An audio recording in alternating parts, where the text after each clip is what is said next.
Hello नमस्कार दोस्तों। मैंने हीरा मोती प्रेमचंद द्वारा लिखित दो बैलों की कथा का पार्ट 1 अपने पहले वीडियो में डाला था। अब उसी का मैं दूसरा पार्ट लाया हूँ। आशा करता हूँ कि आपको इसमें और आसानी होगी समझने में। तो यहाँ से मेरी कहानी का पार्ट स्टार्ट होता है। अरे यह क्या, कोई सांड डोंकता चला आ रहा है। हाँ, सांड ही है। वह सामने आ पहुंचा। दोनों मित्र बंगले झांक रहे हैं। अरे बाप, अब क्या होगा? सांड तो ऐसा जानवर है कि गुस्से से लाल है। सांड पूरा हाथी है।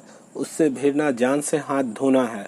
क्योंकि ऐसे भी हम लोग वीक हैं, लेकिन ना भिड़ने पर भी जान बचती नहीं नजर आती। इन्हीं की तरफ आ भी रहा है। कितना भयंकर सूरत है भाई। मोती ने मुख भाषा में कहा। बुरे फंसे। मुख भाषा अपनी भाषा, इशारों वाली। जान बचेगी? कोई उपाय सोचो। हीरा ने चिंतित स्वर में कहा। अपने घमंड में भूला हुआ है। आरजू विनती ना सुनेगा। भाग क्यों ना चले? भागना कायरता है तो फिर यही मरो।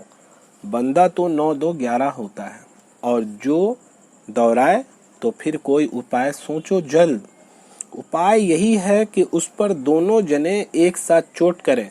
मैं आगे से रगेदता हूँ, तुम पीछे से रगेदो। रगेदो मतलब उसको भगाओ। दोहरी मार पड़ेगी तो भाग खड़ा होगा।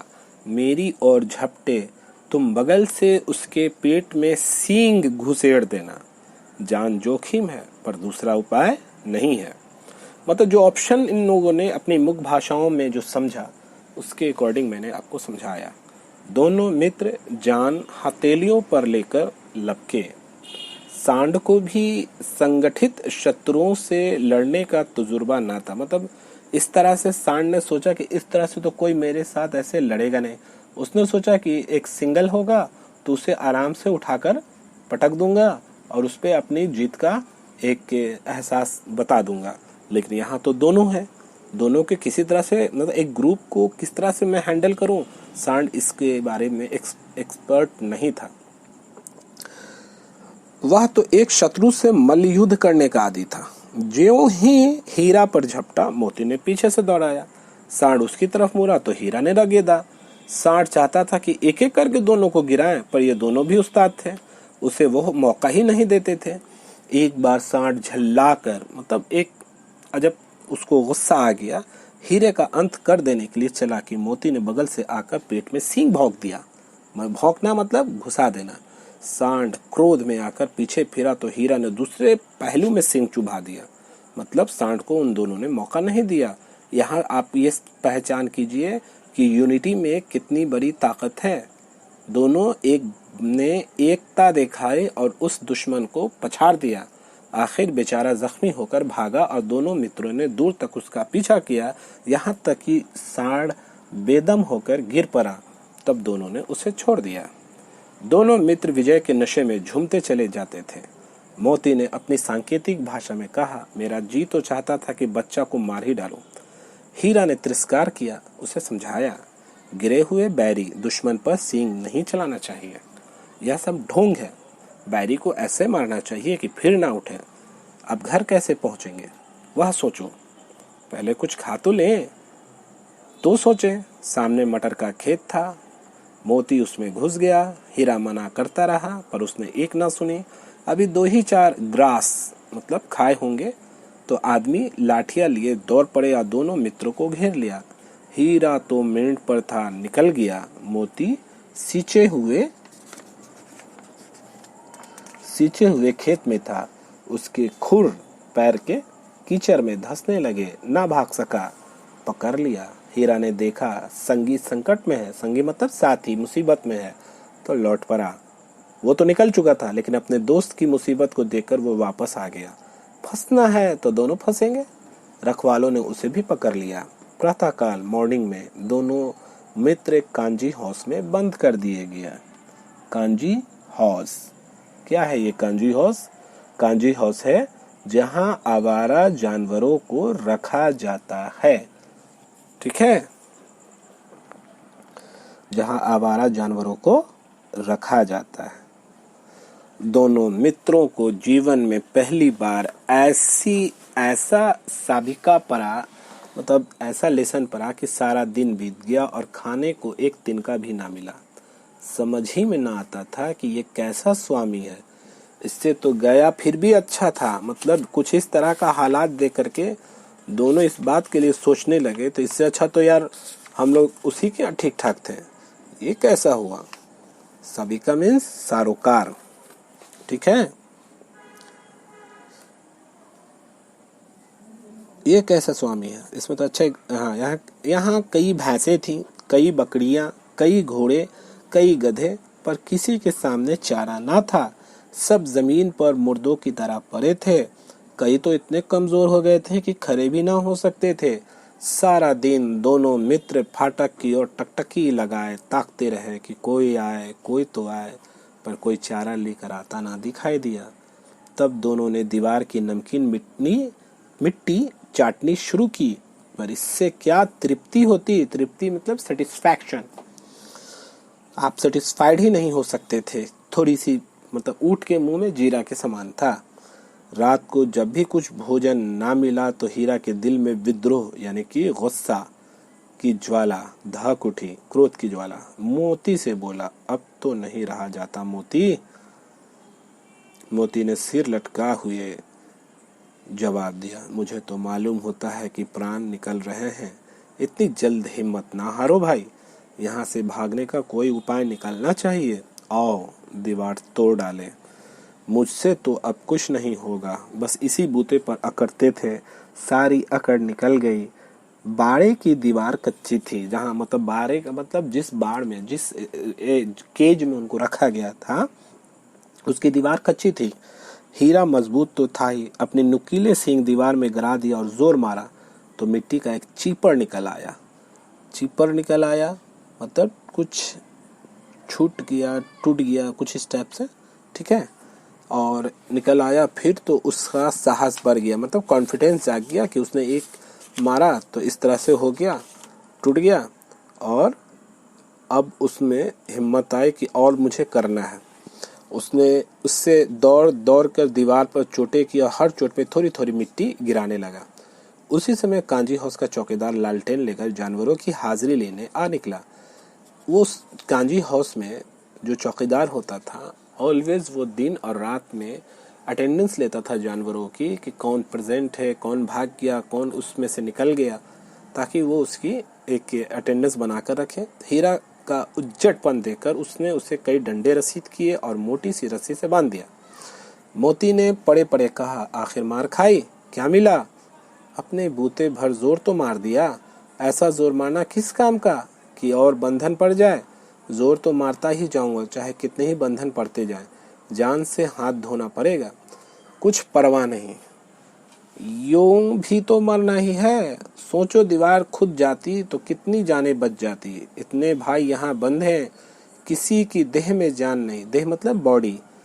तो 4 दिन और यही हाल रहा तो सब मर जाएंगे बेचारे।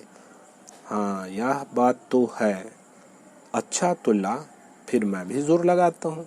हीरा और मोती अपनी सांकेतिक भाषा में जो वार्तालाप कन्वर्सेशन कर रहे हैं, उसके अकॉर्डिंग वो एक दूसरे को समझाने का प्रयास कर रहे हैं कि अगर हम ज़्यादा दिन अगर यहाँ रह गए तो हमारी मौत निश्चित है। तो हम जिस गया से जान छुड़ा कर भागे और अपने मालिक के पास ना पहुँचे, तो ऐसी आज़ादी किस काम की? एक जगह से बंधन से बंधे थे, दूसरे जगह पे आके फिर एक गुलामी की जंजीर में बंध गए। और यहाँ गुलामी कुछ इस तरह की है कि इसमें हमारी जान के लाले पड़ गए हैं और हम तो मर ही रहे हैं, साथ साथ हमारे जैसे कितने भी भाई जो जानवरों की शक्ल, जो जानवर हैं, वो भी बेचारे कितने कमज़ोर हो गए, वो भी मर जाएंगे। तो क्यों नहीं, जब मरना ही है तो क्यों नहीं कुछ प्रयास किया जाए ताकि कुछ अच्छा हो।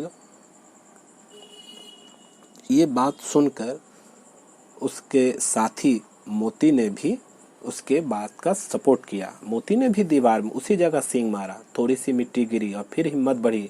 फिर तो वह दीवार में सींग लगाकर इस तरह जोर करने लगा मानो किसी प्रतिद्वंदी से लड़ रहा हो, मतलब कॉम्पिटिटर से लड़ रहा हो। आखिर कोई 2 घंटे की जोर आजमाइश के बाद दीवार ऊपर से लगभग 1 हाथ गिर गई। उसने दूनी शक्ति से मतलब डबल पावर से दूसरा धक्का मारा तो आधी दीवार गिर गई। दीवार का गिरना था कि अधमरे से परे हुए सभी जानवर चेत उठे। मतलब सबको एक अंदर से एक हिम्मत आ गई। तीनों घोड़ियां सरपट भाग गई निकली, फिर बकरियां निकली, इसके बाद भैंस भी खिसक गई, पर गधे अभी तक ज्यों के त्यों खड़े थे। हीरा ने पूछा, तुम दोनों क्यों नहीं भाग जाते? एक गधे ने कहा, जो कहीं फिर पकड़ लिए जाएं तो क्या हरज है, अभी तो भागने का अवसर है। हमें तो डर लगता है, हम यहीं पड़े रहेंगे। आधी रात से ऊपर जा चुकी थी। दोनों गधे अभी तक खड़े सोच रहे थे कि भागे या ना भागे, और मोती अपने मित्र की रस्सी तोड़ने में लगा हुआ था। जब वह हार गया तो हीरा ने कहा, तुम जाओ, मुझे यहीं पड़ा रहने दो, शायद कहीं भेंट हो जाए। मोती ने आंखों में आंसू लाकर कहा, तुम मुझे इतना स्वार्थी समझते हो हीरा?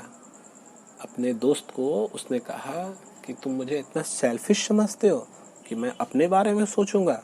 हम और तुम इतने दिनों एक साथ रहे हैं, आज तुम मुसीबत में पड़ गए, विपत्ति में पड़ गए, तो मैं तुम्हें छोड़कर अलग हो जाऊं? इन दोनों की एक भाषा में ये बताया जा रहा है कि फ्रेंडशिप कितनी इनकी स्ट्रांग है। एक चाहता तो जा सकता था, लेकिन अपने दोस्त की मुसीबत को देखते उसने ये फैसला किया कि वो भी नहीं जाएगा। हीरा ने कहा, बहुत मार पड़ेगी, लोग समझ जाएंगे यह तुम्हारी शरारत है। मोती गर्व से बोला, उसको कॉन्फिडेंस आया। उसने एक प्राउडनेस में बोला, जिस अपराध के लिए तुम्हारे गले में बंधन पड़ा, उसके लिए अब अगर मुझ पर मार पड़े तो क्या चिंता, इतना तो हो ही गया है। 9-10 प्राणियों की जान बच गई, वे सब तो आशीर्वाद देंगे। यह कहते हुए मोती ने दोनों गधों को सींगों से मार मार कर बाड़े के बाहर निकाला, और तब वह अपने बंधु के पास आकर सो रहा। बंधु यानी अपने दोस्त के पास, मोती के पास। भोर होते ही मुंशी और चौकीदार तथा अन्य कर्मचारियों में कैसी खलबली मची, इसके लिखने की जरूरत नहीं है, आप समझ ही गए होंगे।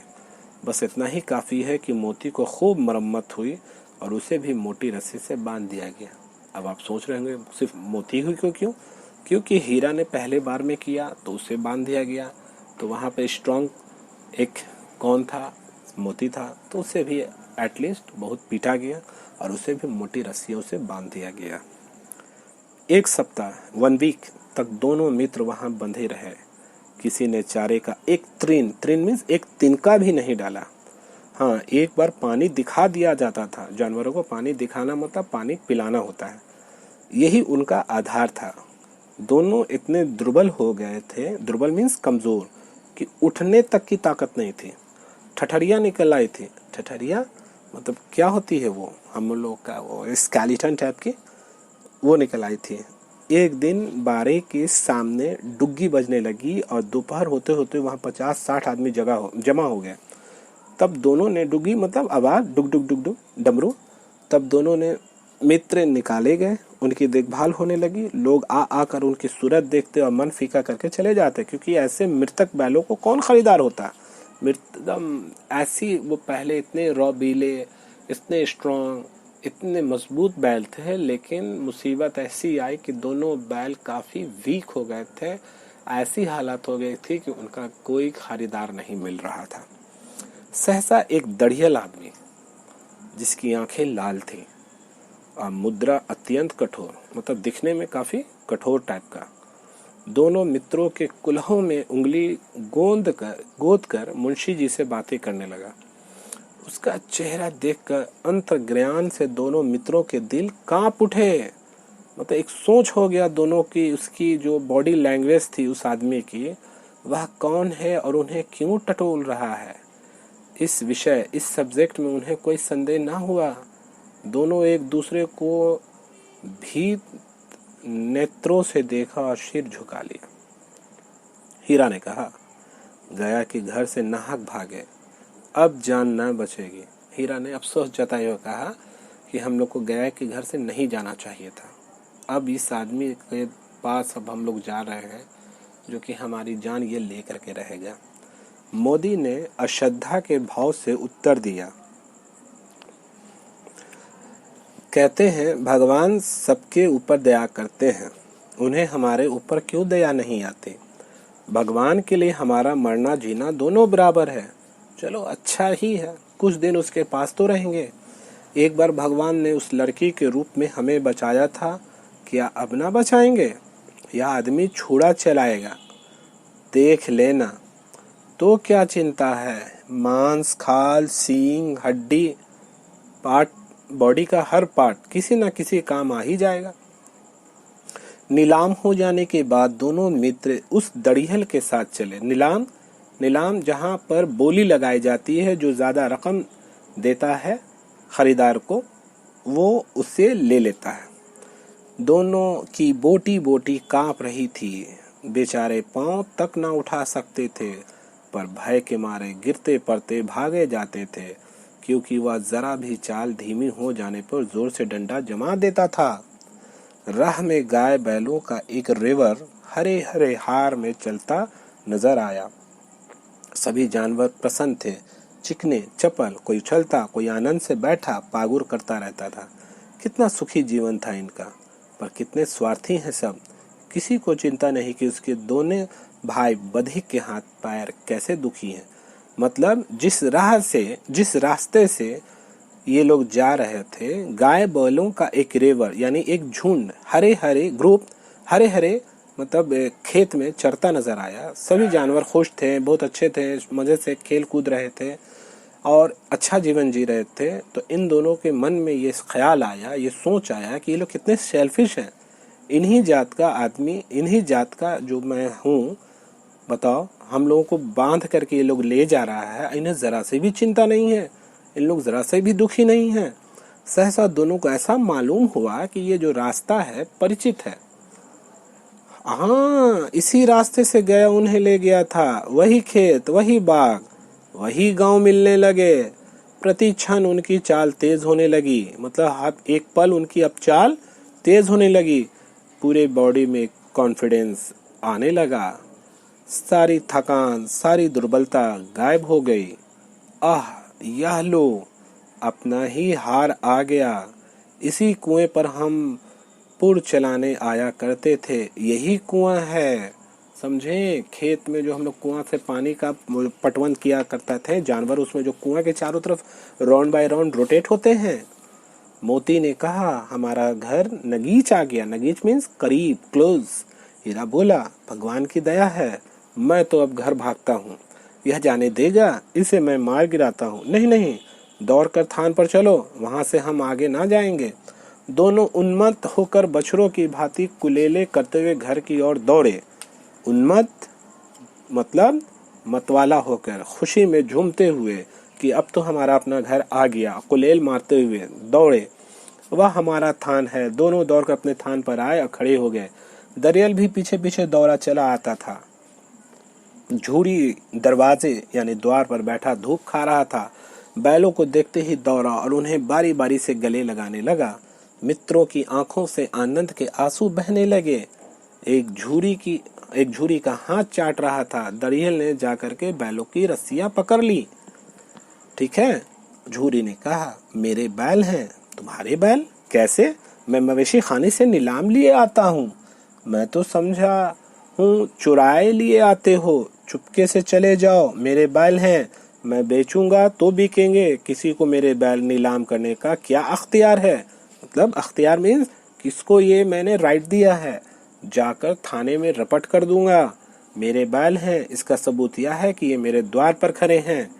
दरियल झल्ला कर बैलों को जबरदस्ती पकड़ कर ले जाने के लिए बढ़ा, बिकॉज उसने पैसे दिए थे, नीलाम घर से वो खरीद कर लाया था। उसी वक्त मोती ने सिंग चला दिया। दरियल पीछे हट गया घबरा कर। मोती ने पीछा किया, दरियल भागा, मोती पीछे दौड़ा। गांव के बाहर निकल जाने पर वह रुका, पर खड़ा दरियल का रास्ता देख रहा था। दरियल दूर खड़ा धमकियाई दे रहा था, गालियां निकाल रहा था, पत्थर फेंक रहा था, और मोती विजय शूर की भांति उसका रास्ता रोके खड़ा था कि आ, हमारे गांव आ, हमारे द्वार पर आ, हम तुझे देख लेंगे, क्योंकि ये अब हमारा घर है। अब ये हमारा अपना घर है। हम अपने पुराने मालिक के पास वापस आ गए हैं। अब तू हमारा कुछ भी अहित नहीं कर सकता। आ, अगर तुझ में हिम्मत है। इस कॉन्फिडेंस, सांकेतिक भाषा में जो उसकी कॉन्फिडेंस थी, उसकी बॉडी लैंग्वेज की जो भाषा थी, वो यही दर्शा रही थी, यही बता रही थी। गांव के लोग ये तमाशा देखते थे और खूब मजे लेते थे और हंसते थे। जब दड़ियल हार गया और चला गया तो मोती अकड़ता हुआ लौटा, मतलब फुल प्लॉट के साथ। हीरा ने कहा, मैं डर रहा था कि कहीं तुम गुस्से में आकर मारना बैठो। अगर वह मुझे पकड़ता तो मैं बेमारे ना छोड़ता। अब ना आएगा, आएगा तो दूरी से खबर लूंगा, देखूं कैसे ले जाता है। जो गोली मरवा दे मर जाऊंगा, पर उसके काम तो ना आऊंगा। हमारी जान को कोई जान ही नहीं समझता, इसलिए कि हम इतने सीधे हैं। जरा देर में नांदों में खली, भूसा, चोकर, दाना भर दिया गया। दोनों मित्र खाने लगे। झूड़ी खरा दोनों को सहला रहा था और 20 लड़के तमाशा देख रहे थे। सारे गांव में एक उत्साह सा मालूम होता था। उसी समय मालकिन ने आकर दोनों के माथे चूम लिए। अब ये कहानी समाप्त होती है। मैं शमशाद, मैं आप एक आशा करता हूँ कि मैंने अपनी तरफ से जो भी प्रयास किया हो आपको पसंद आया होगा। और अगर इस पार्ट से अगर आपको समझने में आसानी हुई होगी तो मैं इसके लिए धन्यवाद रखता हूँ अपने आप के लिए। और मैं इससे भी बेहतर से बेहतर आपके लिए एजुकेशन के लिए वीडियो बनाऊंगा। आपसे कृपया निवेदन है कि आप मेरे चैनल को सब्सक्राइब कर दीजिए और जितना हो सके कम जो भी आपको कमेंट करना हो आप कृपया कर आप कमेंट बॉक्स में जाकर कमेंट कीजिए। आपको अगर मेरी बताई हुई किसी भी चीज़ में त्रुटि है, अगर आपको कुछ भी असुविधा है उसके बारे में बताइए। मैं जहाँ तक हो सकूँगा अपनी जितनी भी गलती होगी मैं उसको सुधारने की पूरी कोशिश करूँगा और आपको एक्सप्लेन करने में पूरी आसान शब्दों का इस्तेमाल करूँगा। अगर आप मुझे सहयोग करते हैं, मेरे चैनल को सब्सक्राइब करते हैं, तो मुझे आगे चल के और भी एजुकेशनली वीडियो बनाने में काफ़ी मदद मिलेगी। नमस्कार, धन्यवाद।